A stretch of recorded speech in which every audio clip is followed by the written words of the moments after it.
যাক আলহামদুলিল্লাহ। আজকে আমরা যে টপিকটা নিয়ে আছি টপিকটা হলো যে ইংরেজি লেটার, কোন লেটারের পরে কোন লেটার আসলে ওই লেটারটা বাদ হয়ে যায়, উজ্জ্ব হয়ে যায় কিংবা সাইলেন্ট হয়ে যায়। কিন্তু আমরা হয়তো অনেকে জানি, অনেকে জানে না। আমরা প্রথম ক্লাসে আপনাদেরকে আমি শিখেছিলাম, আমার বেসিক ক্লাস আছে। বেসিক ক্লাসে আপনারা যদি হয়তো শেখেন, তাহলে বেসিক ক্লাসে কি শিখতে হবে? প্রথমে ইংরেজি লেটার ভালোভাবে আপনি চিনতে হবে। ইংরেজি লেটার কয়টি বলেন তো সবাই? আস্তে আওয়াজ হচ্ছে কেন? ইংরেজি লেটার কয়টি? ইংরেজি লেটার হলো 26টি। এই ইংরেজি লেটার যদি 26টি যদি আপনি সম্পূর্ণ স্বয়ংপূর্ণ ভাবে যদি আপনি ভালোভাবে শিখতে পারেন, শিখতে পারেন, তাহলে আপনার জন্য কিন্তু বেসিক প্রথম ক্লাসটা আপনার জন্য সহজ হয়ে যাবে।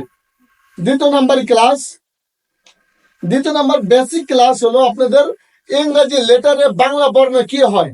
এটা যদি আপনারা যদি জানেন, তাহলে দেখবেন তো ইংরেজি আপনার কাছে পানির মতো হওয়া শুরু হয়ে যাচ্ছে। ইংরেজি বেসিক তৃতীয় নাম্বার ক্লাস। ভাওয়েলের ভাওয়েল লেটার হলো কয়টি? ভাওয়েল লেটার কয়টি মোট? ভাওয়েল লেটার মোট 5টি। এই 5টি লেটারের যে বাংলা সেমি ভাওয়েল আছে WY, এর মোট হলো 7টি লেটার। ভাওয়েল, সেমি ভাওয়েল, এই 7টি লেটারের যদি আপনি স্বর চিহ্নগুলো যদি জানতে পারেন, তাহলে আপনার কাছে পানির মতো প্রায় অতি সহজ হয়ে যাবে। এই জন্য আপনাদেরকে বেসিক ক্লাসগুলো অবশ্যই আপনাদেরকে যদি বেশি বেশি করে দেখেন, অবশ্যই আপনাদের ইংরেজি অনেকটা সহজ হয়ে যাবে। তারপরেও কিছু থেকে যাচ্ছে, কারণ ইংরেজি একটা লেটারের পর আরেকটি লেটার যখন আসার পরে কিন্তু আমরা ওই লেটারগুলো কি করি, মনে করি যে ধরতে হবে। যেমন KN আমরা কে নি বলি, আসলে কে নি না, এটা KN নি, শুধু নি হবে। কে বলতে পারেন নি কেন হলো? বলেন, একজন জানে বলেন। বলে না। এই কে শব্দের শুরুতে যদি কে থাকে, শব্দের শুরুতে যদি কি থাকে, শব্দের শুরুতে যদি কে থাকে, তারপরে লেটার যদি এন হয়, তারপরে লেটার যদি কি হয়, জোরে বলবেন। শব্দের শুরুতে যদি কে থাকে, তারপরে লেটার যদি এন হয়, বলেন কে এর উচ্চারণ করা যাবে? যারা আসতে বলছেন তার মানে কথা বোঝেন নাই। শব্দের শুরুতে যদি কে থাকে, তারপরে লেটার যদি এন হয়, কে এর উচ্চারণ হবে? কে এর উচ্চারণ হবে না, কারণ কেটা তখন সাইলেন্ট হয়ে যায়। যেমন KN নি, KNOW now, KNOT not, KNIFE knife. আমি কিন্তু কে নাইফ কিংবা ক নাইফ এই ধরনের কিন্তু ভাষা বলিনি, শুধু নাইফ বলছি। তার মানে কে এর পরে এন থাকলে কেটা কি হয়ে যায়? বাদ হয়ে যায়। এটা আমাদের প্রথম ক্লাসে, এই পড়াটা আমাদের প্রথম ক্লাসে ছিল। এই প্রথম ক্লাসগুলো অবশ্যই আপনি আমি সবাই ভালো করে রিসার্চ করব, ভালো করে মুখস্থ রাখবো, তাহলে ইংরেজি আপনার কাছে এই কেটা কখন উজ্জ্ব হয়, এই জিনিসটা আপনি ভালো করে বুঝতে পারবেন ইনশাআল্লাহ। আমরা শুরু করতেছি দ্বিতীয় ক্লাস। আমরা দেখতেছি এটা দ্বিতীয় ক্লাস। দ্বিতীয় ক্লাসের মধ্যে শব্দ এসে গিয়েছে।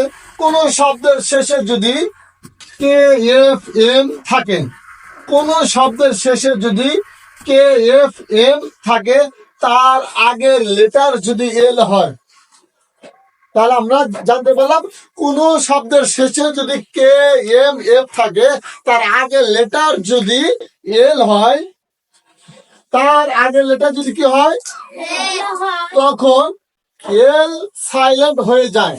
তখন এল কি হয়? সাইলেন্ট হয়ে যায়। সাইলেন্ট অর্থ ওই লেটারটা বাদ হয়ে যায়, ওই লেটার কোনো উচ্চারণ হয় না। যে লেটার কোনো উচ্চারণ হয় না, ওই লেটারকে সাইলেন্ট বলে। বুঝতে পারছেন? ওই লেটারকে কি বলে? সাইলেন্ট বলে। তাহলে তখন এল সাইলেন্ট হয়ে যায়, এল এর কোনো উচ্চারণ হবে না।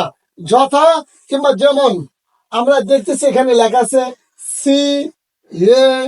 CALF। এখানে আমরা কালফ বলবো না কাপ বলবো, বলেন তো আপনারা? আপনার যে কাপ হবে, এই এল কেন হলো না, কে বলতে পারবেন? সংস্কার আছে, বলেন।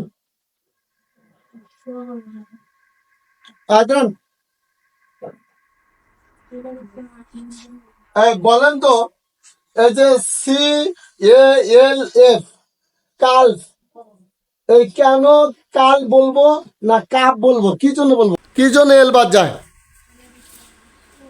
কোনো শব্দের কোনো শব্দের শেষে যদি কে এফ এম হয় থাকে তার আগের লেটার যদি এল হয় তখন এল সাইলেন্ট হয়ে যায়, যথা কাফ। মাশাআল্লাহ, গুড, সুন্দর প্রশ্নের উত্তর দিয়েছেন যে কোনো শব্দের শেষে যদি কি হয়, CALF, কোনো শব্দের শেষে যদি FKFM থাকে, তার আগে লেটার যদি এল হয়, এই যে ছোট একটা স্মল লেটারে এল দেখতেছেন আপনার, এটা হলো স্মল লেটারে এল। এই এল যদি হয় তাহলে এল এর উচ্চারণ হয় না। এখানে সে HALF, হালফ, হালফ হবে না হাফ হবে, কে বলতে পারেন? হাফ হবে না হালফ হবে? হাফ হবে। যদি হাফ হয়, কেন হাফ হলো, কে বলতে পারেন? কি জন্য এটা হাফ হবে বলেন? কোনো শব্দের শুরুতে কোনো শব্দের শেষে যদি কে এফ এম থাকে তার আগের লেটার যদি এল হয় তখন এল সাইলেন্ট হয়ে যায়, যথা হাফ। মার্শাল্লাহ, মার্শাল্লাহ, গুড। এই দাঁড়ান, আপনি দেন। এই যে এই কাম, এখানে কাম বানানো আছে, আপনারা দেখতেছেন CALM, কাম। এটা কাল না হয়ে কাম কেন হলো? কোনো শব্দের শেষে যদি কে এফ এম থাকে তার আগের লেটার যদি এল হয় তখন এল সাইলেন্ট হয়ে যায়, যথা কাম। Good, thank you. এক কথায় বসেন, এক কথায় আমরা বুঝতে পারলাম যে এখানে এম এর আগে এল আসে, এম এর আগে লেটার যদি এল আসে তাহলে এলটা উচ্চ বাতিল হয়ে যায়। আবার এফ এর আগে যদি এল আসে, এলটা বাতিল হয়ে যায়। এফ এর আগে এল আসলে এলটা কি হয়ে যায়? বাতিল হয়ে যায়। আমরা এখানে ফক, এই FOL কে ফক, এ ফল্ক না বলে ফক কেন বললাম, কে বলতে পারবেন? কোনো শব্দের শেষে যদি কে এফ এম থাকে তার আগের লেটার যদি এল হয় তখন এল সাইলেন্ট হয়ে যায়, যথা ফক। Good, thank you. আমরা এখানে দেখতে পারতেছি যে এই যে লেটার এখানে দেখতেছেন, কে এর আগে এল আসছে। কে এর আগে যখনই এল থাকবে তখনই ওই এলটা উজ্জ হয়ে যাবে, এল এর উচ্চারণ হবে না, এল এর উচ্চারণ বাতিল হয়ে যাবে। এই জন্য আমরা সর্বক্ষণের জন্য এই দ্বিতীয় ক্লাসটা অবশ্যই আমরা সবাই খেয়াল রাখবো যে কোনো শব্দের শেষে যদি AKFM থাকে তার আগে লেটার যদি এল হয় তখন এল সাইলেন্ট হয়ে যায়।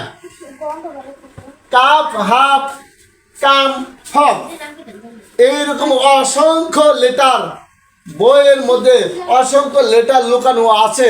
এই নিয়মটা যদি আমরা জানি তাহলে অবশ্যই ওই লুকানো লেটার, লুকানো শব্দগুলা, লুকানো ওয়ার্ডগুলা আপনার জন্য বলা অতি সহজ হয়ে যাবে।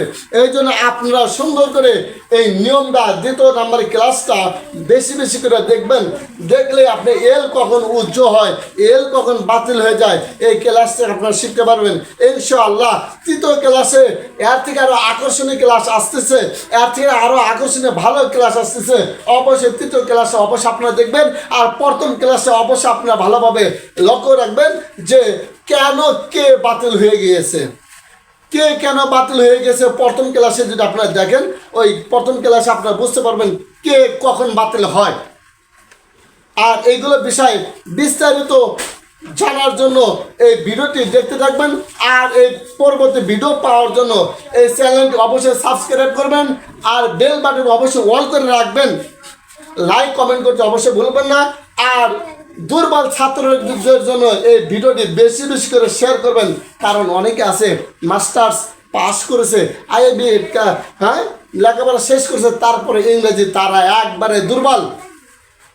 আপনার এই ভিডিওটা দেওয়ার জন্য, আপনি ভিডিওটা শেয়ার করার জন্য আপনার বন্ধু, আপনার পারিবারিক যারা লোক আছে, যারা স্কুল কলেজে লেখাপড়া করে শর্মের খাতিরে স্কুল কলেজ থেকে লেখাপড়া বাদ দিয়েছে, কারণ ইংরাজি লেটার, ইংরাজি উচ্চারণ, ইংরাজি ভালোভাবে পড়তে পারে না, বিদায় তারা আজকে বাদ দিয়েছে। অবশ্যই এই ক্লাসগুলো যদি তারা দেখে, তারা আবার তাদের মনের ভিতরে আবার হয়তো সাহস আসবে, না আমি ইংরেজি পারবো, ইংরেজিটা পানির মতো সহজ।